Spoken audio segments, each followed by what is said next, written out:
Let's be honest, sometimes life gets in the way and all the games that you wanted to play in a particular year, you don't get to because, you know, look, everyone's got a life, everyone's got commitments, everyone's busy. So that's what I wanted to talk about on today's show, my sort of backlog regrets for 2024, the games that I really wanted to play this year but just didn't have the time. Let me know down below, were there any games you were really looking forward to, but you know what, work commitments, family commitments, everything else just sort of got in the way and you didn't get a chance to play it? Let me know down below. I'd love to hear from you on this. So yeah, I had a bunch of games that were on my list, things I was really looking forward to, a lot of the hype from my friends talking about certain games, and I just didn't get a chance to. I've got 3 kids. They keep me quite busy. We know when they're not in school, there's dance practice, there's swim practice. I run a YouTube channel, you know, where we do a daily live show. That's a whole separate channel from here, of course.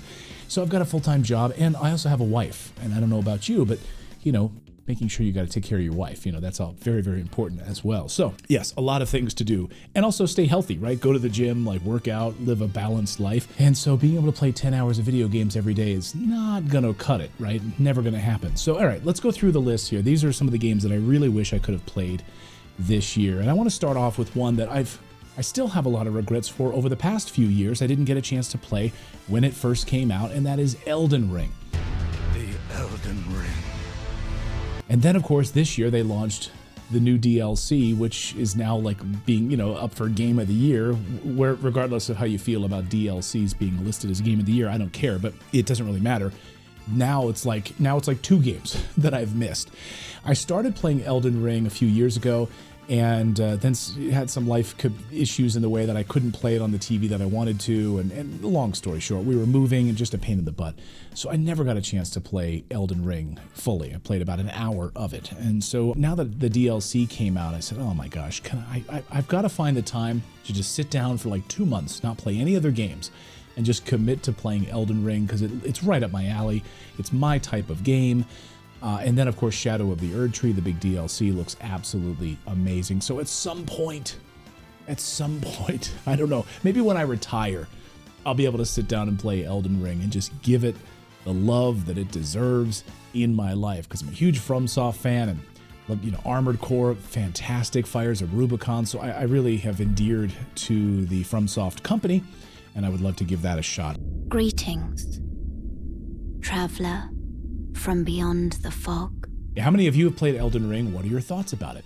I hear it's pretty good. Okay, next one. I have the GameCube version of this that I bought about 2 years ago when I was really getting back into gaming. I sought it out, found it for a good price. I got the GameCube version of Paper Mario and the Thousand-Year Door. And it was sitting there on my backlog, a game that I absolutely wanted to get to. And then Nintendo goes and announces a total remake or remaster of it for the Nintendo Switch. And I still haven't played it. It was on my list and I was looking forward to it, and then it sort of like creates a little bit of like gaming anxiety, doesn't it? Like, it's like a reminder that, wait a minute, you didn't play the original and now there's a newer version of it? Like, which one are you gonna play now? I think I really want to go back and just play the original. On the GameCube. That's going to be my goal once we're moving in the next couple of months. So once I get sort of settled, I can build out the games room the way that I want to. I've got my GameCube ready to go, fire it up, play Thousand-Year Door on the original hardware the way that it was meant to be. So I'll have to kick that one down, you know, kick that can down the lane a little bit later. But it's not like me to kind of skip a big Nintendo release, and there was a couple of big Nintendo releases this year that I just didn't have the time for, and I just skipped, and I kind of feel a little bad about it. I mean, it's bad in my own making, you know, just kind of like, oh, I want to get to those things, you know. I love gaming and I love Nintendo, and so I'll get to it eventually. Did you guys play the remastered version of it this year? Let me know down below if you enjoyed Paper Mario and the Thousand-Year Door. All right, this is one that I'm really upset that I didn't get a chance to play this year, and mostly because I really want to play it with my son and my kids. You know, if my girls want to play it, great, but it's a little bit of a maybe it's got some masculine vibes, and that is Marvel vs. Capcom, the Fighting Collection. Yeah, these take me back to being in the arcade in the early 90s, and oh my gosh, having an absolute blast with my friends playing these types of games. And this collection really hit a home run, and I still don't even own it. A lot of times I'll just buy the game, keep it, and get to it eventually. I don't even own this game yet. I've just been waiting, I guess, on a sale or something to pick this one up. It's got the Punisher on it, which I'm really looking forward to diving into that one again. X-Men, Children of the Atom, Marvel Superheroes, X-Men vs. Street Fighter, Marvel Superheroes vs. Street Fighter, Marvel vs. Capcom, Clash of Superheroes, Marvel vs. Capcom 2, The Age of Heroes. It's got so many great games on this one collection, and it would be, since my son, son and I are huge Marvel fans, it would be great to be able to get together and play these games at some point. So maybe next year. Maybe when we have a bit of a spring break or something like that, I'll bring the Nintendo Switch dock with me on our travels, and we'll just play this the whole week while we're traveling. So that'll be something I'm looking forward to. Did you guys pick this collection up? Let me know in the comments below. Okay, another one that it kind of came out of nowhere for me, and I have a bit of a regret for not playing this game, and that is Black Myth Wukong. Now, I know there's like controversy about it, and I really don't know or care much about that. It just looks like a great game, and it looks like something I'd be really my kind of game. And I just didn't get a chance to play it when it first came out. It was a busy summer. And so then now it's coming out on physical, and I was waiting to get the physical release of this. I'm a physical game collector, so I was waiting for the physical copy of this to hit. And funny story, okay? Today I went to Best Buy because I was just doing some Christmas shopping, looking around. And as I record this video, it's the weekend of December 7th and 8th, okay? Well, the physical version of this game doesn't come out till December 12th. Of Black Myth Wukong, which is primarily why I haven't played it. I'm just not going to buy it if it's not out on physical right now. So Best Buy had it on the shelf. I was like, what the heck? Okay, so I took it up to the front. They had a whole stack of them. I took it up to the front with my other things that I was buying. I bought some Ethernet cables and stuff like that, and I was checking out, and like it beeped when she's like, well, I got to check on this. I got to check on something real quick. And I was like, uh-oh, what's going on? And she's like, oh, this isn't supposed to be out yet. It's supposed to be still in our back room. I can't release this to you yet. I can't sell this to you yet. I was like, come on, really? You can't sell the physical? It's been out digitally. You can't sell the physical to me? What am I going to do? Run and put it on eBay real quick or something? Anyway, so she took it back from me. So yeah, Black Myth Wukong, still don't get a chance to play that game. I'm looking forward to it. It looks like a lot of fun, It looks like a really interesting and unique story, and it looks like a lot of fun. Let me know, have you guys played Black Myth Wukong? Are you planning to when the physical is finally released and they don't steal it from you?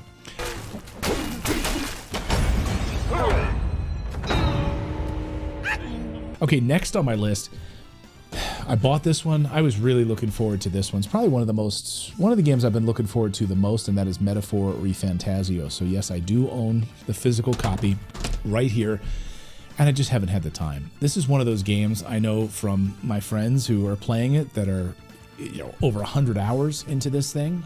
I've heard multiple people saying 80, 90, 100, more than 100 hours into this. And I played Xenoblade Chronicles this year. That was like 110 hours or so that I put into that game. Like 1 hour here, 1 hour there, but cumulatively, I didn't play any other games for like 4 months because I played Xenoblade. So I know playing Metaphor is going to be like an Elden Ring. These games are just so long. And then that literally wipes out all other games for me for that amount of time. And right now I'm playing Dragon Quest III HD 2D Remake and having a blast. I'm about 40 hours into that game. So to put another 100 hours on top of it this year, impossible. Impossible. Anyway, it's impossible for me to do that. So yeah, Metaphor ReFantazio, one of these games that just looks absolutely amazing to me. And because if you've been intimidated by the Persona series and not being able to jump in there, not sure where to go, have you played, Shin Megami Tensei? Have you played Persona?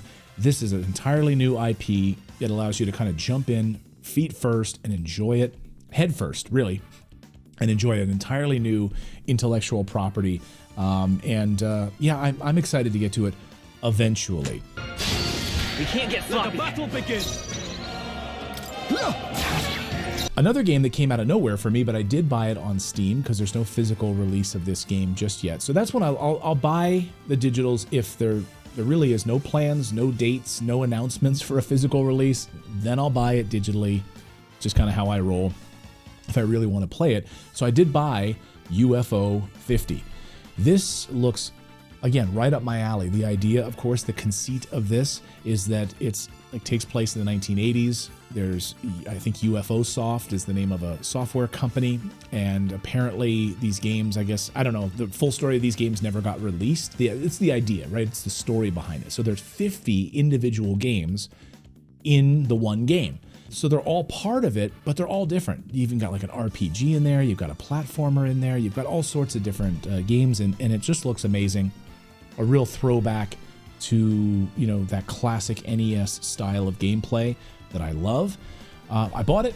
I still haven't played it. And every time I launch my Steam Deck, it stares right at me. That beautiful little UFO 50 logo stares right at me, and I just haven't played it yet. So maybe, actually, that's one that I might try to squeeze in here during the Christmas break and try to play at least a few of the 50 games. That's the thing, though. It's one game, but it's 50 games. Like, that's more games than I've played all year in one game. How do you do it? How do you do it? I don't know. I think I'm pretty good with time management, but I don't know how I would fit that in. Okay, so those are the main games, but now there are 3 games that are sequels in a series, and this is interesting, and I wanted to talk about this because, you know, you get these big releases. So I'll talk about the first one here, Final Fantasy Rebirth, Final Fantasy VII Rebirth, and I played Final Fantasy VII back on the PS1, okay? But I want to go back and replay that because I really don't remember the story from many, many years ago. Basically, I do, like, a little bit, but before I'd ever jump into Final Fantasy Rebirth, I've got to play Final Fantasy Remake, right? There's a remake of Final Fantasy VII, so I want to go back and play the original, then play the remastered, I think, then play Remake, and then Rebirth. So I've got like 4 Final Fantasy games to play before I ever get to Rebirth. But that was a bit of FOMO. I'll be honest with you, like the fear of missing out on this game, everyone's talking about it. It looks amazing. People praising it left and right. And friends that I trust a lot love this game. We're picking it as like their game of the year, even in the early part of the summer. And I was like, I can't jump into Final Fantasy VII Rebirth without playing the others in the remake series. You know, you just can't do that. So yeah, I have a bit of that FOMO when it comes to that, to be honest with you. And the same thing goes for Persona 3 Reload. People loving this game. But I'm like, I have not played any Persona games. I can't just jump into Persona 3 Reload. I can't do that to myself. I like starting sort of at game number 1 and starting in the series. So what it did is it forced me to kind of go back and buy some of the earlier Persona games. So I have them on my backlog, kind of ready to go. At some point, I'll get to them. But yeah, all the hype about it, everyone talking about it, you're like sitting there like, yeah, I'd really love to be involved in that conversation. I'd love to be able to have to be honest with you, there are so few things that we can really have like larger conversations with our friends about these days, right? Because no one sits down and like watches a show on Thursday night at 7 o'clock and 9 o'clock like Seinfeld, and then the next day everyone's talking about it at work. Like, we don't do that anymore. Really, we only do that with like sporting events, maybe. And so a video game comes out, like Tears of the Kingdom. Like, yeah, I want to be talking about it with my son, with my friends, everyone who's playing it. Like, did you build this? Did you try that? That's what makes the world go round, right? Talking to human beings and having that great sort of cultural experience. And so when these big games come out, but there's like 3 in the series that I've missed, it's a bit of FOMO. I'll be honest with you. I wish I could be part of that conversation and enjoy it, but at some point I will. And then finally, Dragon's Dogma 2 came out this year. And frankly, I'd never played the first one and I didn't know much about it at all. It just totally passed me by years ago. And I guess when it first came out on the PS3, and I didn't own a PS3, as I mentioned here, so I didn't own this game at all. Yeah, it just flew right by me. Didn't get a chance to play it. And everyone was, hyping this game up, and it was supposed to be fantastic. And I tried not to watch any spoilers or anything, but you know what it did force me to do? And maybe that's a good thing, is it forced me to go back and pick up an original. So Dragon's Dogma here, Dark Arisen, I picked up this on the PS4. So I'll play this before I ever play Dragon's Dogma 2. But again, it added to my backlog of games. Welcome, Arisen. So there you guys go. Those are my holiday leftovers, my backlog regrets, games I didn't get to in 2024 that I really, really wanted to. And frankly, I didn't even mention Zelda Echoes of Wisdom. That's kind of on my list. Maybe I'll get to that. maybe next year or eventually. And even like Mario Luigi Brothership, that's like an honorable mention as well. I thought about picking that up, and then I looked at howlongtobeat.com and I saw the time. It was like 35 hours. I'm like, 35 hours right now? I just can't do it. I cannot do it. Can't do it, my friends. Anyway, let me know about your backlog regrets, games you wished you could have gotten to in 2024, but just didn't have the time because life gets in the way. Thank you guys so much for subscribing to the channel, and we'll see you in the next video.